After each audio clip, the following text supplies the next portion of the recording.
Britain is a nation of animal lovers, but some are a little more obsessed than others. That is my TV, most definitely. No pounds grabbing at anything that moves. Brilliant. Doesn't get any better than that, mate. These people go to extraordinary lengths to get closer to the animals they love. Go. I'm going to join them.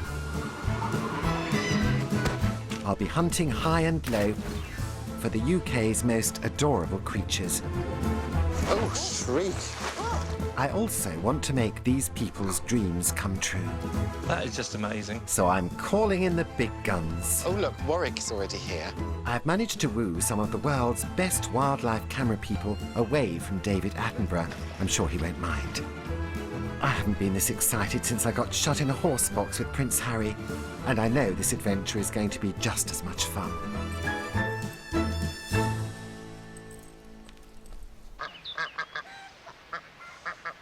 Well, you probably don't expect to see me on a nature programme, but the truth is, I've been fascinated by wildlife since I was a little boy. And I used to live in London, but now I'm in the country. Come on, girls. I've been able to rekindle my passion. Do I miss my showbiz chums? Well, of course I do. Simon Cowell never calls anymore. Not that he ever did. So I'm taking myself off on tour to meet some new friends. People who love wildlife as much as I do. People I affectionately refer to as Britain's nature nuts. And I'm taking this film crew with me. Maureen, get in the car. Try not to scratch. When forced to travel with riffraff, it's important to establish the pecking order right away. We're going on a trip. I don't want you to touch me, look at me, breathe on me, or speak to me. The first stage of my grand adventure is taking me to Walsall in the West Midlands in search of Britain's favourite animal, the hedgehog. I love these little pincushions, but sadly, I've only ever seen the poor darlings squashed in the middle of the road. Nature nut Joan Lockley has dedicated her life to them, helping over 1,000 get back into the wild. I've got a high-tech plan to help her find out where they go when she releases them. But worryingly, at the moment, Joan is at the vet's with her tame hedgehog, Selly. I do hope it's nothing serious. A trip to the vets, Maureen. Perhaps you could have a look at your mange while we're here. Stop that awful itching and scratching that you do all the time. Hello, Joan. Hello, Julian. Pleased to meet you. You too. What's you doing here at the vet? Bought Sally. Right. Sally isn't well. He's got diarrhea and he isn't eating, and I'm worried about him. Don't look so worried. Could I meet him? Of course you can. I mean, I realise he's not having a great day. Sally. There he is. Hello, Sally. Would you like to be picked up? Yes. Come on, then. Have that in Let me case. have this in case he has an incident. Which he could well do. How long's he had diarrhoea? Couple of weeks. Oh, no. That's about how long you've had it, Maureen. No, she suffers. I blame her diet. Nothing but plums. You're terrible to him. Morning, noon and night. Selly feels less prickly than I thought, and I'm already getting attached to this nonchalant chap, chewing away like a fairground worker. Well, it's all dry on the western front at the moment. Yes, because I've cleaned him before we came. How do you clean a hedgehog's bottom? With great difficulty. So a damp sponge? Yes. Yeah. Here you are, a little tip for you. Bless him. He'll be sorted out in no time. I hope so. I hope so. He's very special. What, Joan? Hi there. Hiya, you're right. Can I come in as well? I'll Of carry course you can. Come in. This nature nut is a regular at the vet, and she's got a stronger stomach than me. Have a look. That's not a pretty sight, No. is it? It's not very nice at all, is it? He doesn't seem to be in much discomfort in his tummy. He's not yelping at all or pushing back when I'm pressing it. He doesn't seem particularly dehydrated, so I don't think we have to resort to the fluids. But I would definitely get him on quite a long course of antibiotics. Okay. He's taking this very well, isn't he? He is Very good. very good. When people find a hedgehog in distress and they bring it to you. Yes. Yeah. It's a marvellous thing to do, isn't it? Fantastic, yeah. I mean, Joan's known far and wide round here. We get a lot of people bringing them in and knowing that Joan can help. Have you had an OBE or anything yet? No, not yet. I've had a CDM. What's that? Cadbury's Dairy Milk. Let's Let's get him home and give him his antibiotics. OK. Oh, it's a bit bigger than a hedgehog, isn't it? It is. A lot bigger than a hedgehog. Joan's obsession began when she discovered a hedgehog on the lawn one morning. Each year, she cares for hundreds of injured and orphaned strays. And where does Joan keep her hedgehogs? In her back garden, in the hospital. Oh, so it's all been specially built for you, all this? Yes, it has. So we can get as many hedgehogs in as possible. Can we get one out? OK. There you go. Show it to Maureen. Hedgehogs instinctively raise their prickles and curl into a ball when they're disturbed, which is why she's wrapped round Joan's hand. And your job is what, to fatten them up? So Yes, yeah. In the summer months, 450 grams, they can go back to the wild. But this time of the year, they must be at least 600 grams. So if people want to help hedgehogs that they see, what should they do? People watching this, apart from bring them to you. Yeah, if the golden rule is if you see a hedgehog out in the day, it's in trouble. So did you hear that? If you see a hedgehog during the day, they're not well. And it's probably best to contact your nearest hedgehog sanctuary. You don't normally see Maureen out during the day either. No, don't you? No. Are you nocturnal as She's well? a bit of a night gal. How do you know? Motorway service stations. Oh, yeah? After 9 o'clock. Oh, yeah. I'll say no more. Oh, boy. He looks well on here. She's. Oh, sorry. No, you're perfectly understandable. I'll protect you. Are any of these ready to be released? That one is ready. Can we have a look at it? Yeah, of course you can. Excuse us. This is your actual fully grown hedgehog. These hedgehogs have a pungent aroma, perhaps a result of their diet. They're insectivores, known as the gardener's friend, and usually eat slugs, snails and beetles, although Joan relies on meaty cat food to fatten them up. The hedgehogs that aren't strong enough for life on the outside are kept until spring. This one is ready for the outside world. Definitely. Tonight?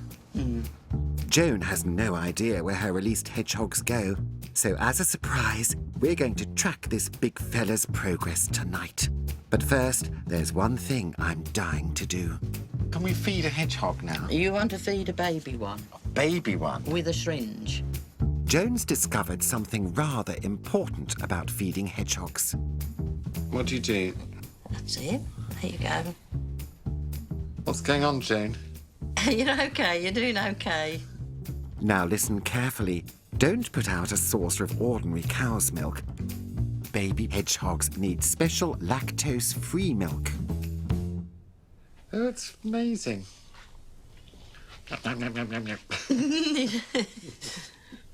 You've got the knack. I have got the knack. You can take over. It's had enough now, I think. You had enough?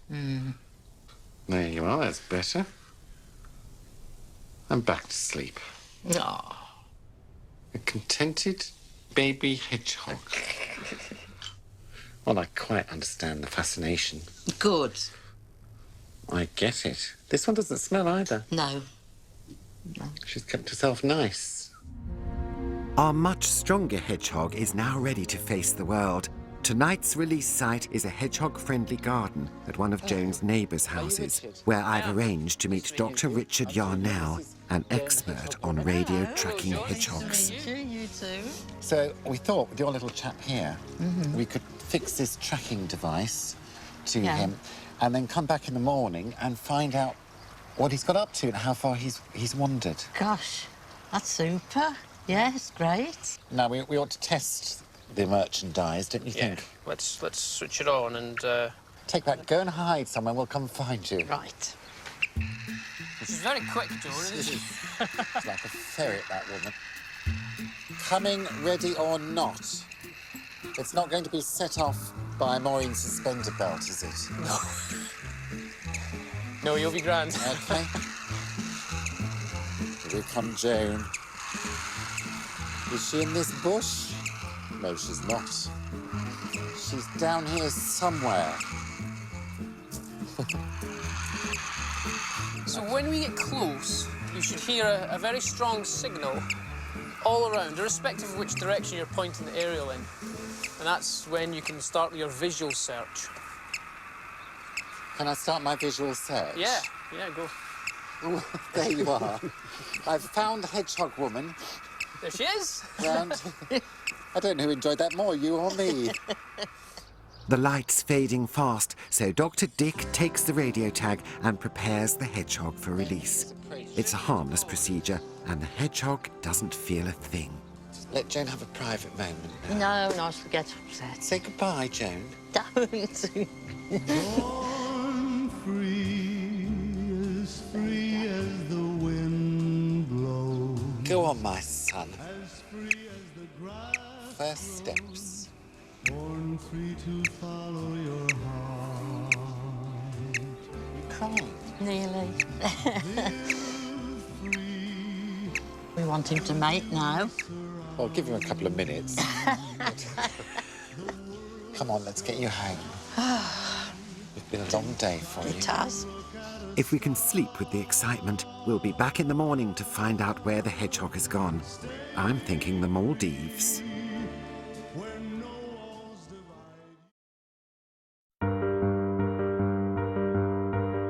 I'm in the Midlands with Joan the hedgehog woman, looking for her radio-tagged hedgehog, who's been out all night, the dirty stop-out.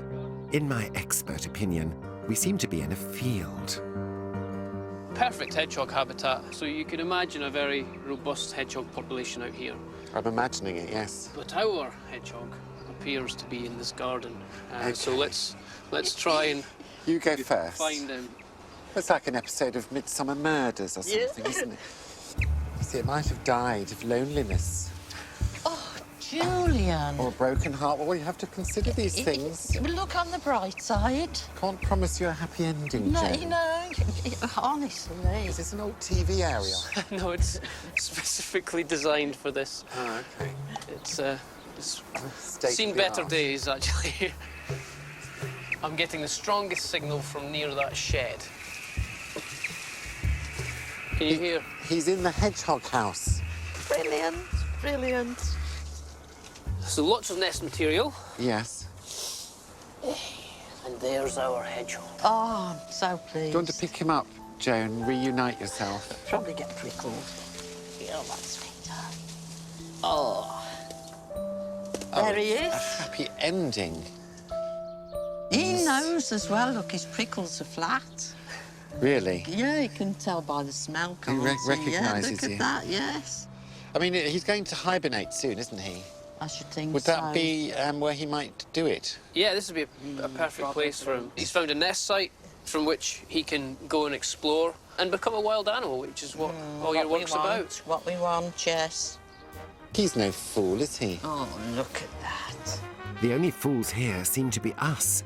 He could have roamed through Walsall last night, but the clever thing has discovered a purpose-built home just feet from where he was released. We've been outsmarted by a hedgehog. He's ready to go back to bed. I think you need to say your goodbyes. There you go.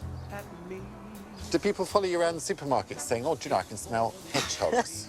No, because they don't know what hedgehogs smell like, do they? Well, I do now. It's a smell I'll never forget.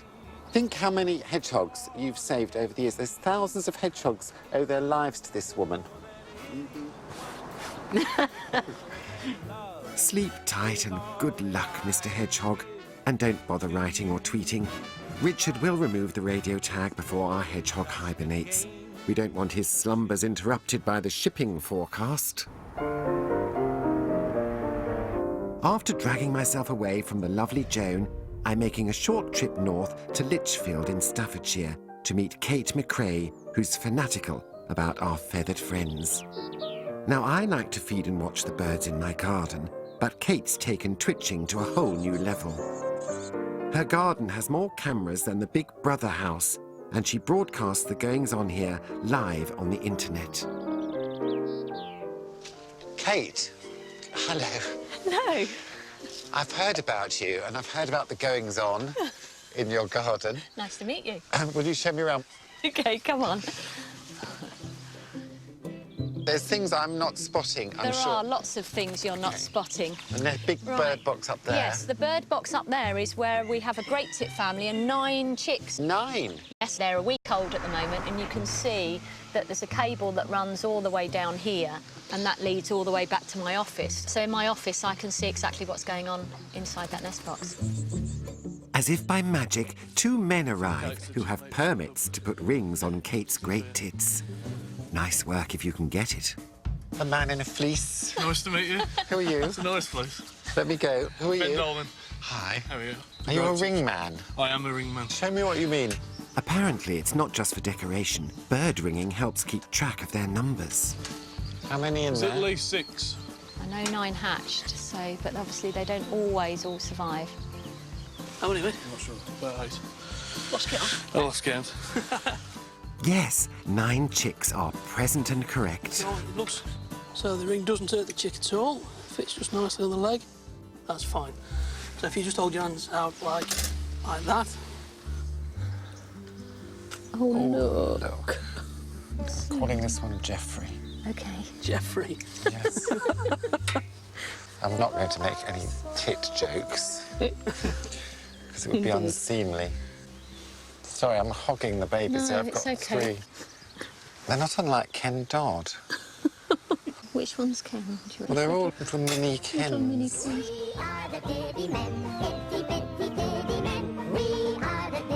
In this case, it's okay for me to hold the baby chicks for a little while. It helps to keep them warm before they return to the nest. But if the parents come back and notice the babies are gone, they may abandon them. We need to get them back in there as quickly as possible. Now we need to see the mother go back in. I'm praying that Jeffrey and his Ken Dodd brothers are okay. Here comes the male now. He's got the broader stripe.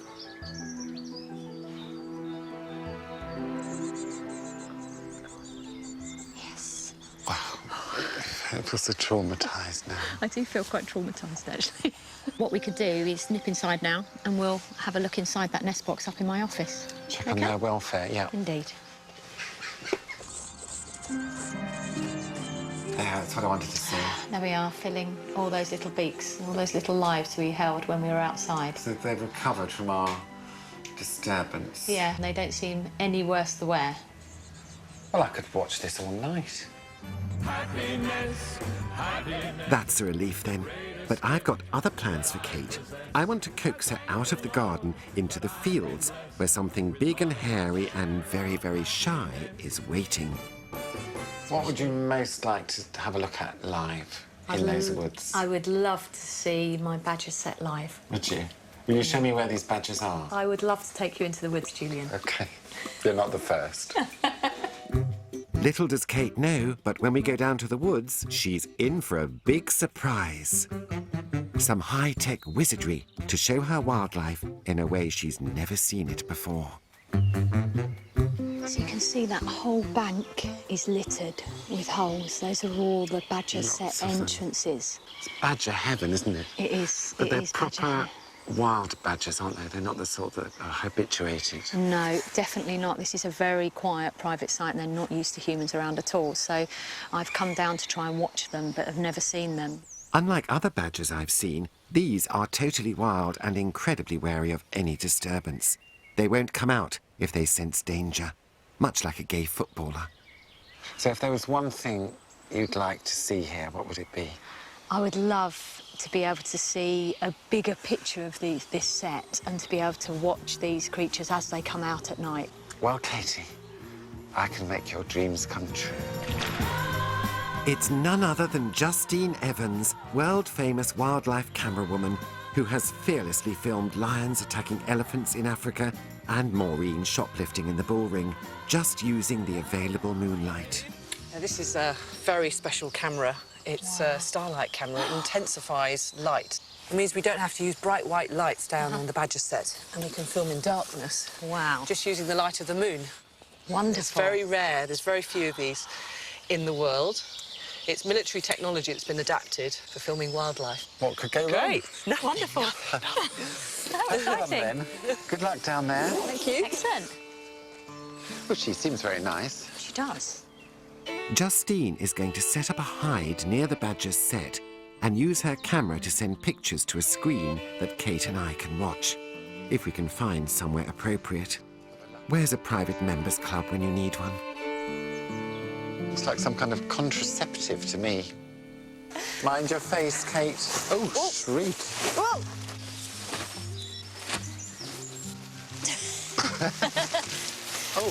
Oh, lovely. Are you in there? Are you in there?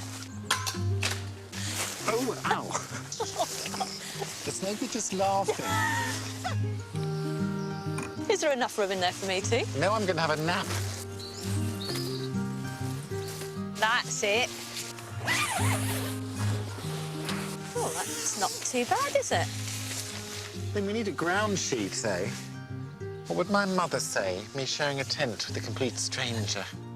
She'd be very concerned for my virtue.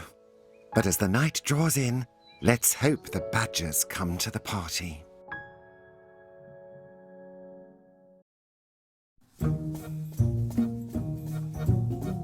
I've been in a cheap tent for the last 2 hours with Kate, a nature nut who's keen to see the badgers at a wild set she's found. We have a live feed from camera goddess Justine Evans. She's hoping that the badgers won't be spooked by her nifty Starlight camera, which can film by moonlight. So far, not a lot has happened. Is this what you expected? Oh, it's amazing. It's fantastic. You're very easily pleased. I am very easily pleased, yes. Nothing's happened yet. You wait until it does. We're just looking at a bit of grass. It's still exciting, Julian. I suppose this is where we just sit back and wait. Yep. Tell her to hurry up and find a badger. Julian says, can you hurry up and find a badger, please? I'll make sure they come out soon. Thank you very much.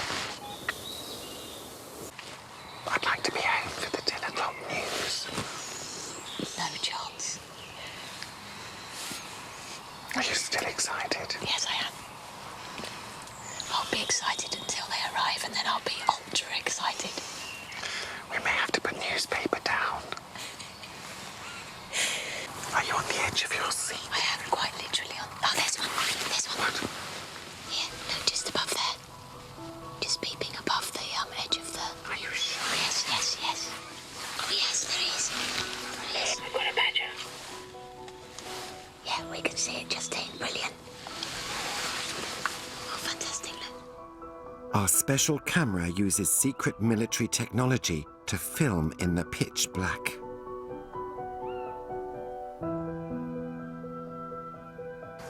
There's one just below to the left. Yes, yes. Just coming out. Looks like there might be some activity now. Oh, fantastic. Look, 1, 2, 3. Yeah, 1, 2, 3, 4, 5. It's 5. It's brilliant. Look at that. Oh, wow. It looks like daylight. The light is incredible. A large badger set like this could have 20 or more animals, although families of about 6 are usual. Their network of tunnels can extend hundreds of meters underground, and this clan of badgers could have lived here for 50 years or more. Then we noticed that some of the badgers are like Harry Styles, friskier than the rest, and realized something very exciting. These are young cubs. Usually only one dominant female in the clan will breed, so all the cubs are likely to have the same mother. It was getting really late. I thought I wasn't going to see any, and suddenly they all popped out. It's very babyish now. Yeah, now we can see them up close. It's obvious that they're youngsters. Someone told you a few weeks ago that you'd be sitting in a field with me watching live badgers. You wouldn't have believed them, would you? I must admit, I don't think I would have. It's quite a surreal experience. It's a dream come true for both of us. I've had a ball with the wholesome Kate and her badgers, but I must move on to pastures new. So I'm up with the dawn and driving to Stowe Marys, a wild corner of Essex, to meet Russell Savoury. He's picking me up in one of his cars, and it turns out he's worked in motorsports for 35 years.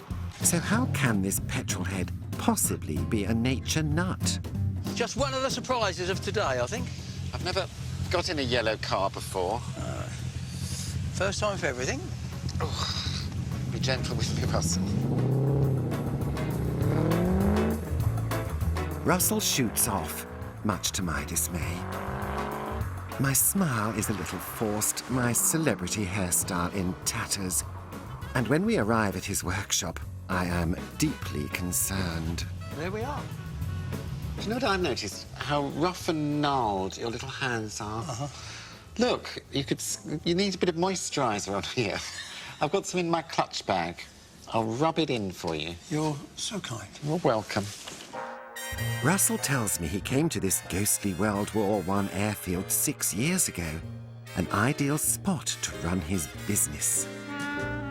But soon he realised these magical 100 acres were a haven for all things wild, and Russell's head was turned.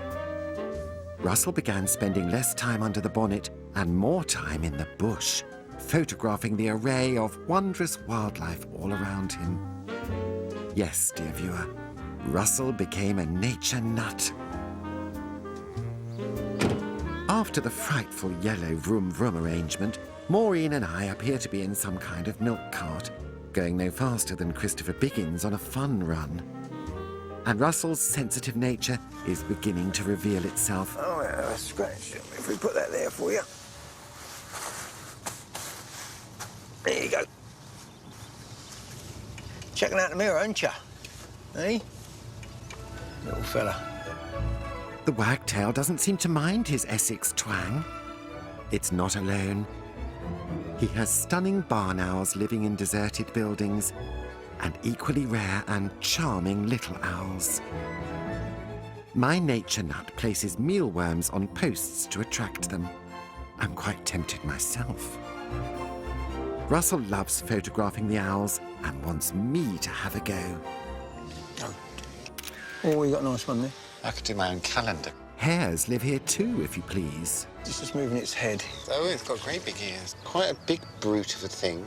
Russell's love of this place and the animals that live here is tangible and infectious. Oh, look, we have a snake. That's it. What sort of snake was that? That was a grass snake. Lovely slow worm. Oh, it is a lovely one. As the day flies by, I discover that Russell and I share a common passion for a rarely seen little animal, the water vole. They are fast disappearing, largely because of loss of habitat and reintroduced mink that hunt them. 3 years ago, Russell built a pond, and now it's brimming with life, including 3 families of water voles. He tempts them into range of his camera with apples, but he thinks these alleged vegetarians may also have a taste for something meatier. Some experts think they occasionally go for snails, fish, and even frogs' legs. Time to put my kitchen drag on.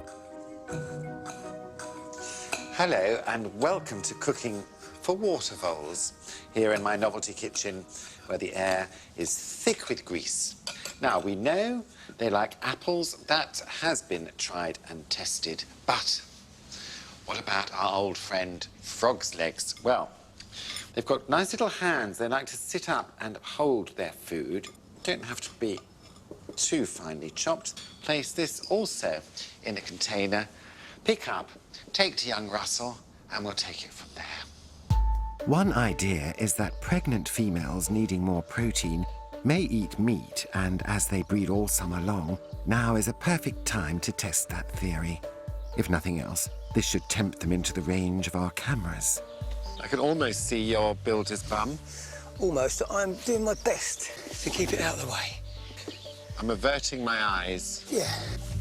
With the table set, it's my turn to dish up the main course. I'm doing very well, Russell. Well, yeah, that's it. To the tussock. But silver service has never been my forte, and certainly not on a slippery slope. Oh, I'm a nervous wreck. You won't fall in, I promise. That's it. Tip it on. Lovely.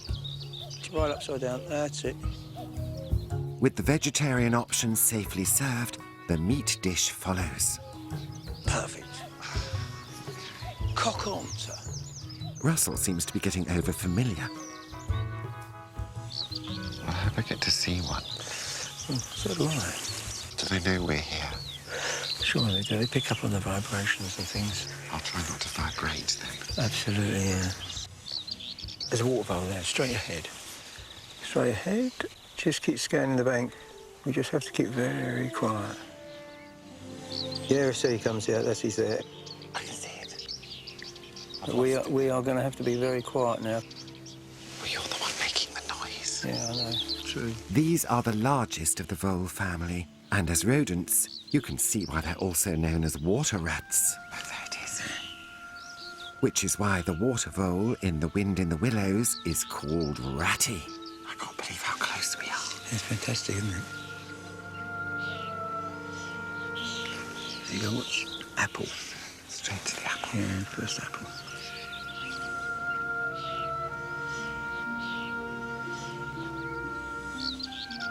It's like a little mini beaver. Yeah.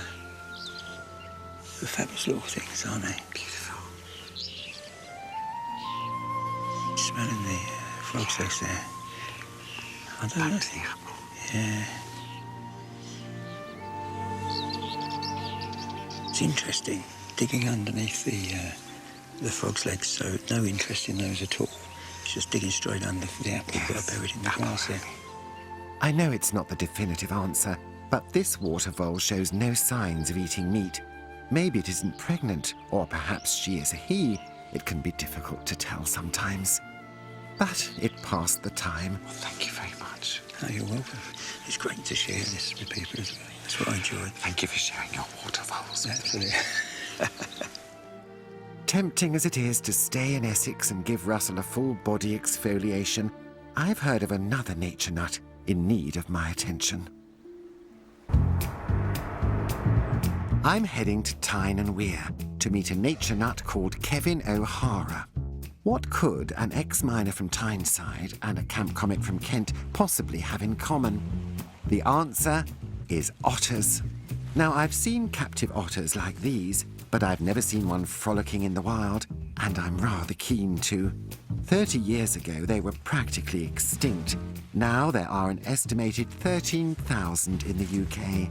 A hunting ban and cleaner rivers have allowed them to bounce back.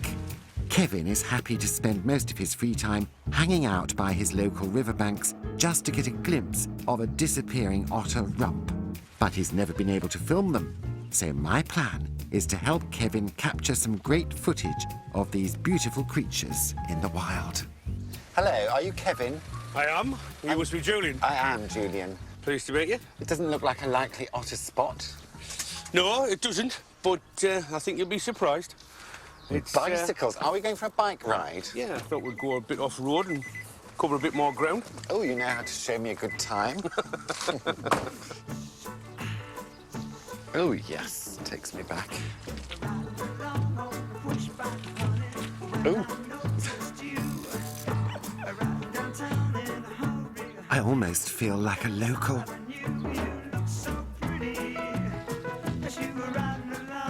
Our otter quest starts in Sunderland, near what was once an old coke works, belching smoke into the sky.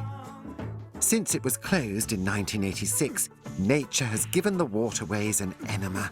It's now clean as a whistle, and Kevin says the otters are starting to return. Do they eat fish? Urban otters will feed on anything they can get their teeth into, really. Like what? Rats. Rats? Really? Yeah, rats. They're not fussy, are they? I thought they'd be too shy to come, you know, right into a city like this. They're good at staying out the way. That's the key thing with an otter. If they don't want to be seen, they can just lie in the side, perfectly still. Just the nose and the eyes and the ears above the water. So if you can't see them, how do you know they're here? Pooh.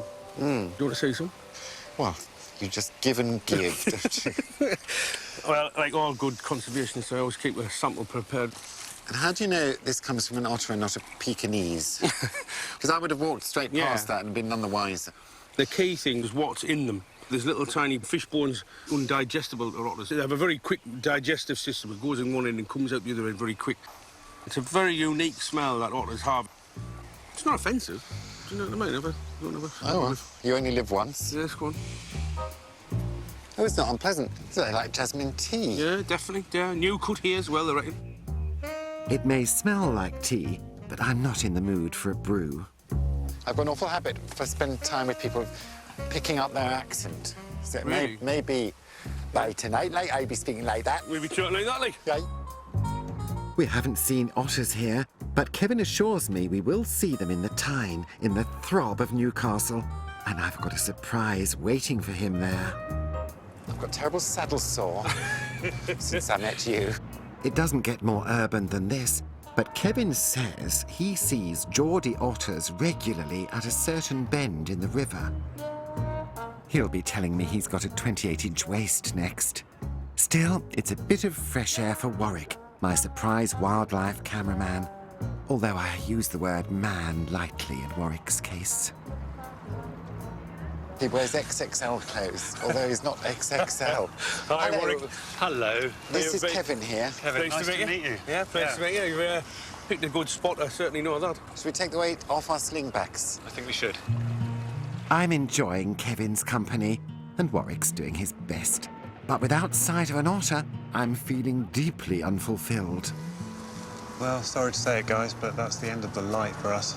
Does that mean we've got to go? Well, we can stay, but there won't be anything to see. No, it'll be too dark to see them now. Don't blame yourself, Kevin. I won't. Maybe we'll catch a glimpse of Cheryl Cole on the way home. Standing at a bus stop eating a bag of chips.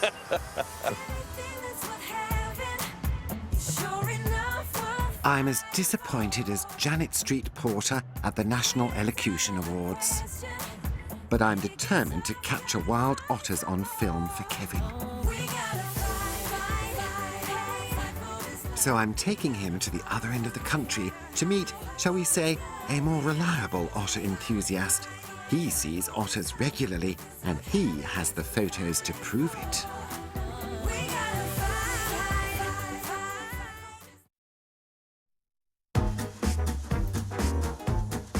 I'm searching for the elusive otter with my Geordie chum Kevin, so I'm decamping to the River Stour. We're off to Blandford Forum in Dorset, where my next nature nut, Stuart Canham, assures me we're guaranteed satisfaction. Stuart is a retired trout farmer and uses all his spare time to take lovely photos of otters. Look! Kevin and I are positively bursting with excitement. So this is a part of the country called the Southwest, where they're not as hard as the Northeast. Are you excited? I might not be able to control myself. No matter where I see them, where they are, they're just fantastic.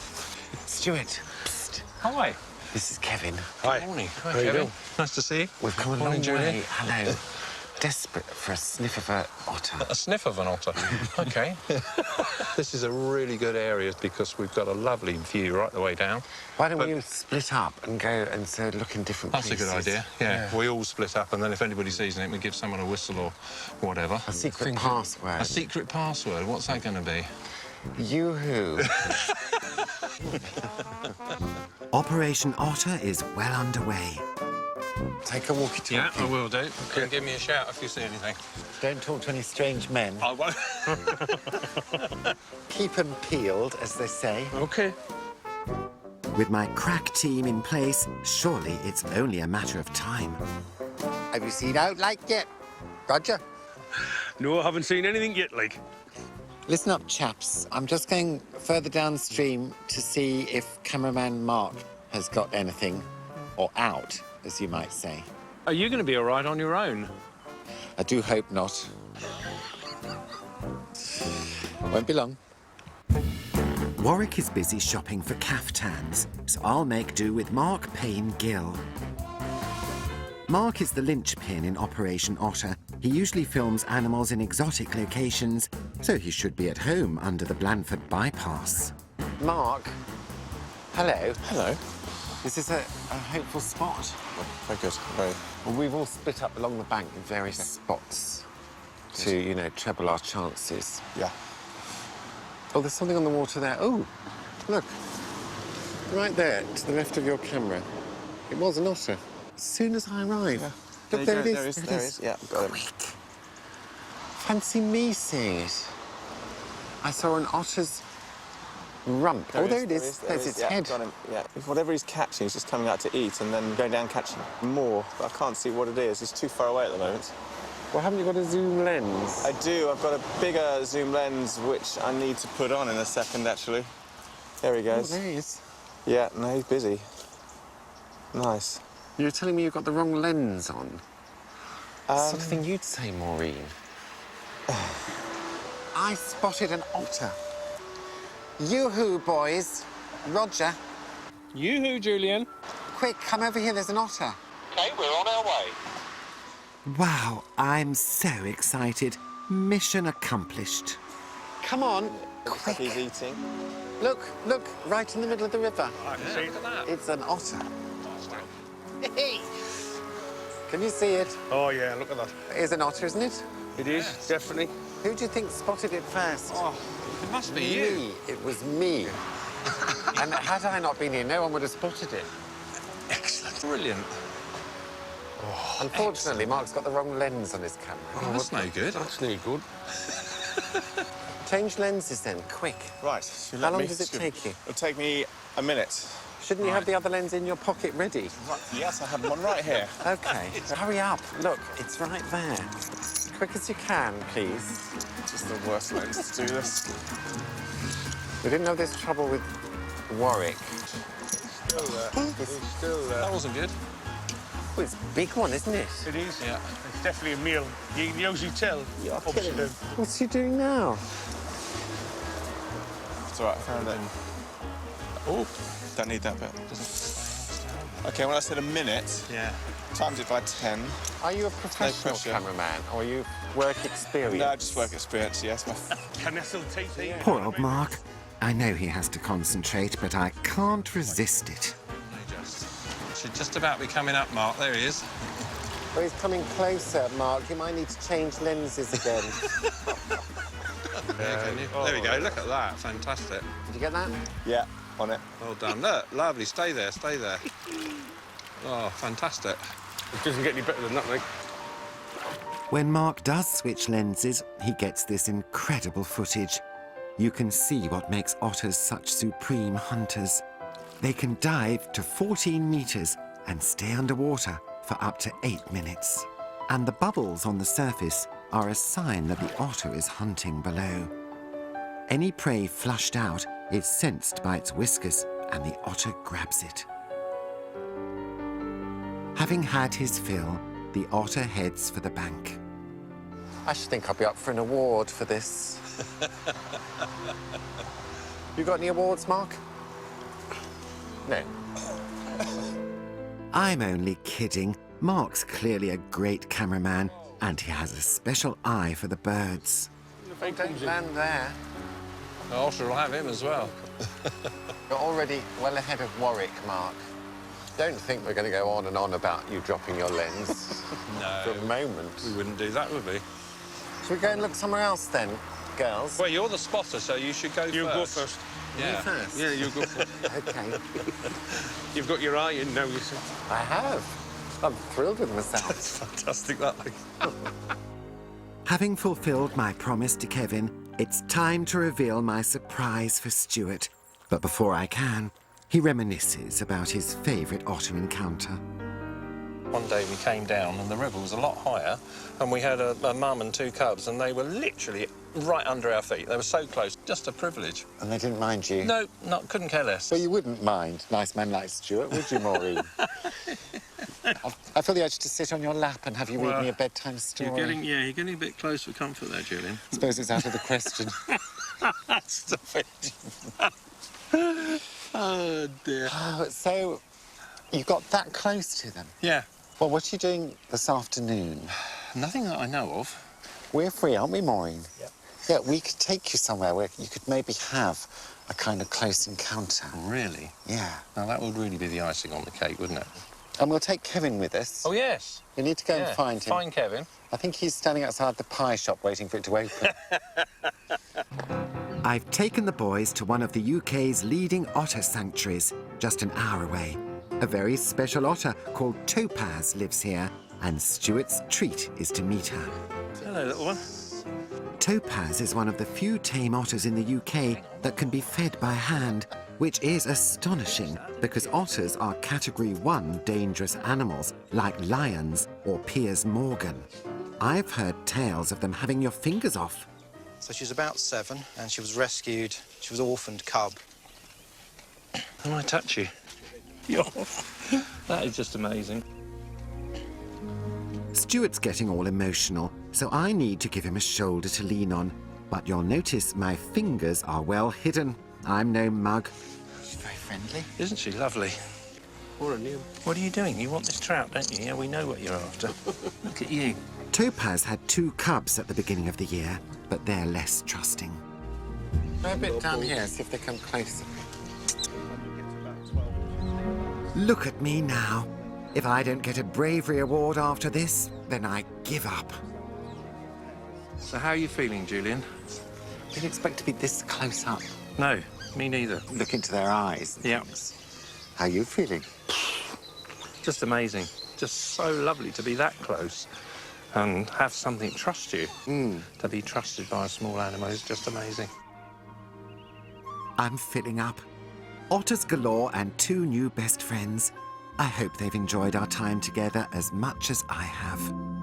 There was a boy, a very strange enchanted boy. Join me next time on Nature Nuts, when I'll be hunting high and low for more wondrous beasties, getting wet with Britain's largest carnivore, and discovering which adorable creatures share my own luxury home. Until then, goodbye and stay nutty. Learning to care for patients that bite. Tomorrow at 8, new vet school continues.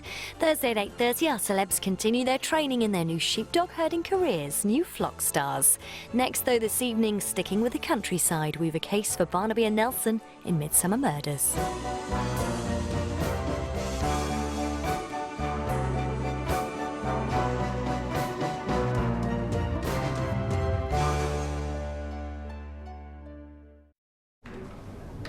Nationwide, proud supporters of real life.